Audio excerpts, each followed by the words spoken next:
Welcome to this week's edition of Fun Activities in 5, where we take an activity that maybe you've heard of, maybe you haven't, give you a reminder of how I do it in my classroom, and give you something that you can use this week.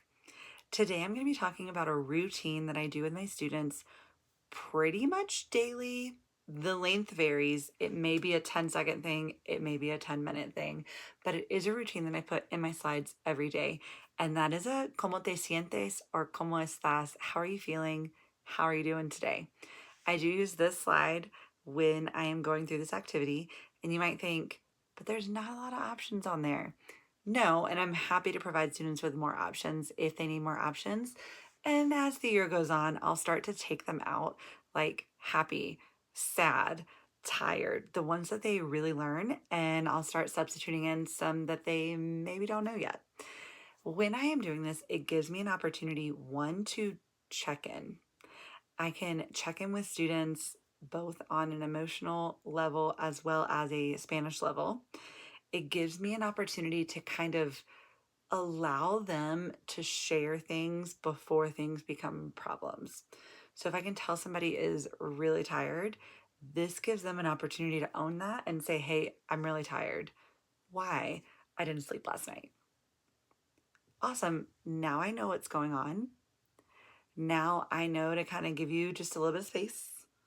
Not an excuse, not an out, but a little bit of space. Oh, you don't feel good. Cool. Maybe don't share your water bottle with your neighbor. Oh, you're hungry? Well, did you eat breakfast? Oh, you got to school late, so you didn't eat breakfast. Do you have something with you can eat? And just to kind of troubleshoot those things that become issues when they're not addressed with. Another reason I'm a big fan of the ¿Cómo estás? Check-in is because it allows both myself and students to share out things that people need to know. There are times that I will do that students will ask me and I'll be like, nope, having a bad day. And that's okay. It's okay to have a bad day. It's okay to be tired. It's also a way for me to be like, you know what? I am sick and I don't think I'm gonna be here tomorrow. I'm not feeling good. And just a great way to kind of own those things as humans, but leverage it for Spanish class.